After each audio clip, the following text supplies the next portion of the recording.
Deep within the emerald heart of the Amazon rainforest lives a bird so unassuming, so quietly elegant, that many who pass beneath the dense canopy never even know it's there. But if you're lucky, very lucky, you might catch a glimpse of something extraordinary, a sudden flash of fire red, orange, and blue, fanning out like a royal emblem in the shadows of the trees. This is the Amazonian royal flycatcher, Onychorhynchus coronatus, a bird as mysterious as it is magnificent, measuring just over 6 inches in length. The royal flycatcher might seem like any other insect-chasing bird at first glance. It perches quietly, still as a shadow, watching for tiny movements in the air. Then, in a flash, it darts forward with precision, snatching up a passing beetle or fly before returning to its post. It is a master of subtlety, until it isn't, because what sets this bird apart isn't its size or its song, but a secret it carries just above its eyes. Nestled flat against its head is a spectacular fan-shaped crest, rarely seen, but unforgettable when it is. When the bird is courting a mate, alarmed, or asserting its space, this crest unfurls like a living crown, feathers blazing with vivid hues of red, orange, and iridescent blue-black tips. It's as if the forest itself is wearing a carnival mask. Just for a moment, both males and females possess this crown, though the male's is more flamboyant. And though it's called the Amazonian royal flycatcher, this bird's story stretches across the rainforests of Brazil, Peru, Colombia, Ecuador, Venezuela, and Bolivia, always close to the water, tucked away in the lowland tropical forests where few humans venture. Its nest is just as peculiar as the bird itself, a hanging, hammock-like pouch of fibers, often slung from branches over streams or shaded paths. The female builds and guards it, tending to her young in solitude while the male continues his quiet patrols of the insect-filled air. Interestingly, despite its vibrant personality, the royal flycatcher speaks in whispers. Its call is a soft, repetitive tseet-tseet-tseet, barely audible through the thick jungle chorus.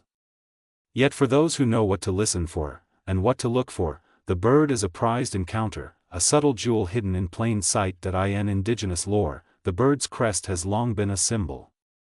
To some, it represents truth, to others, beauty revealed only in the right moment. And perhaps that's the most fitting way to describe the Amazonian royal flycatcher, a quiet guardian of the forest's deeper stories, revealing its secrets only to those patient enough to notice. In a world that often rewards noise and flash, the royal flycatcher reminds us that sometimes, true splendor is shown only in whispers, and only when it truly matters.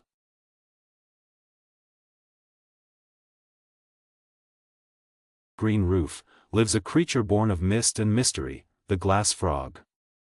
Perched delicately on the undersides of broad leaves above flowing streams, this tiny amphibian is easy to miss, unless you know what to look for. Or more precisely, what not to see. Unlike most of its louder, brighter rainforest neighbors, the glass frog is defined not by color, but by clarity. Its belly is nearly translucent, so clear, in fact, that you can see its beating heart, its tiny liver, even the coiled ribbons of its intestines. It's as though nature carved a window into the very essence of life, then clothed it in lime-green skin and set it softly among the treetops. There are many species of glass frogs, all belonging to the family Centralenidae, and while they're not exclusive to the Amazon, many of the most ethereal varieties make their home in its lush, moisture-laden branches. Most are nocturnal, emerging only under the veil of night when the air is thick and the rainforest pulses with the sounds of unseen creatures. Their calls, gentle, chirping trills, echo softly through the dark, more a lullaby than a warning. By day, they remain motionless, clinging to the undersides of leaves where their green backs blend perfectly with the foliage and their transparent bellies render them virtually invisible to predators. Their camouflage isn't just visual, it's strategic. When predators look up from the forest floor, the frog's pale stomach doesn't cast a shadow like solid-bodied creatures might. It's a masterstroke of evolutionary design, but perhaps the most enchanting part of a glass frog's life unfolds during the rainy season. Males perch above fast-flowing jungle streams and call into the night, hoping to lure a female. When a mate arrives, she lays her eggs on a leaf suspended over water, and the male takes up the role of guardian. He remains nearby for days or even weeks, fending off wasps, snakes, and fungal infections with tireless devotion. If the eggs survive and hatch, the tadpoles simply drop from the leaf into the stream below, beginning their new life carried by the currents. In this moment, leaf, water, frog, and rain, something ancient is reborn. Glass frogs are more than just a marvel of biology. They are, in a way, poetic reminders of the fragility and transparency of the world they inhabit.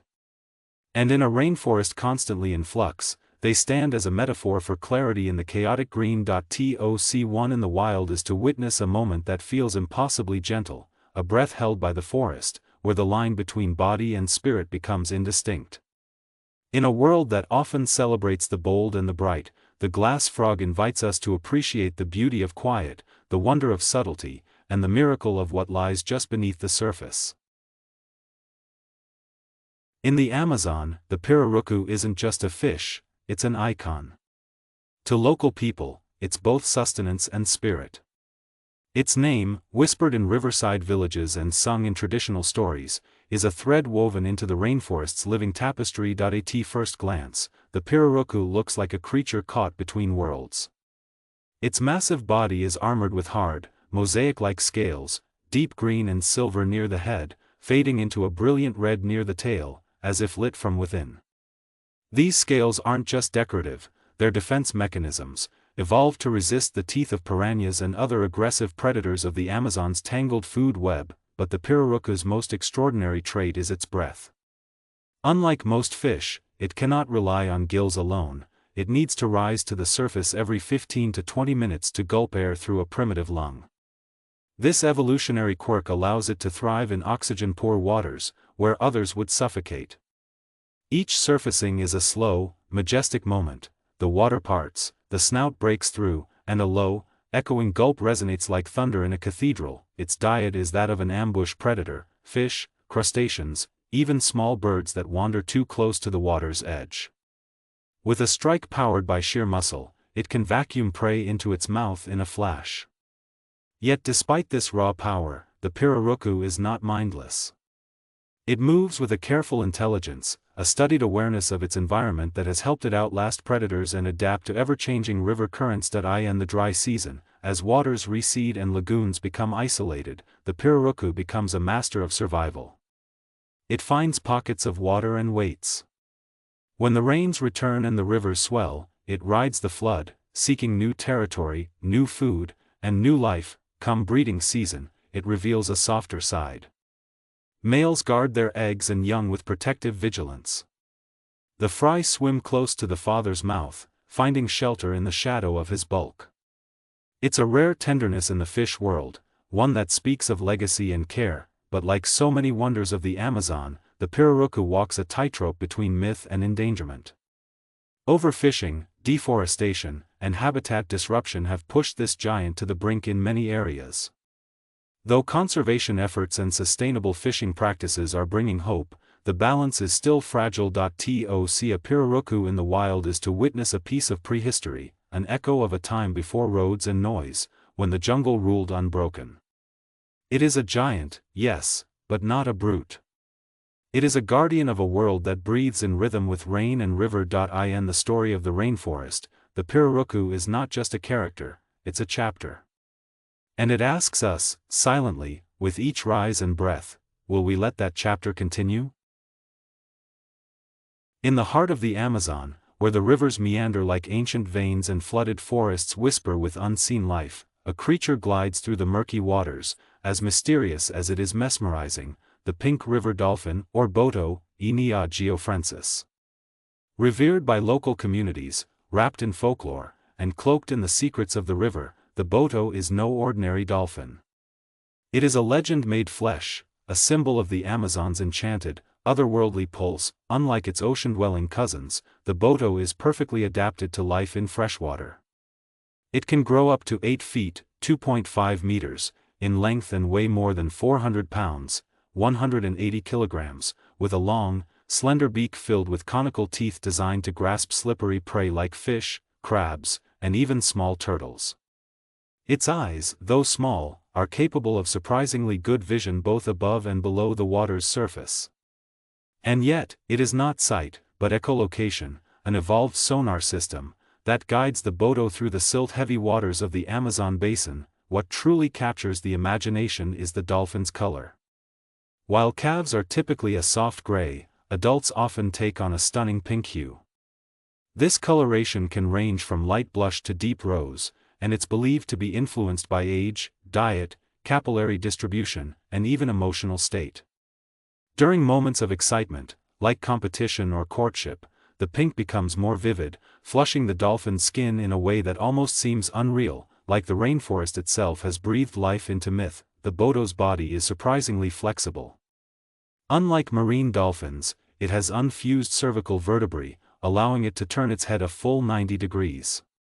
This flexibility is crucial in navigating the labyrinth of submerged trees and roots that define the Amazon's flooded forests, especially during the rainy season when entire stretches of jungle become submerged. Socially, the pink river dolphin is somewhat more solitary than its oceanic relatives, though small groups are often seen foraging or playing together. Males are larger and sometimes display aggressive behavior during mating season, competing for the attention of females.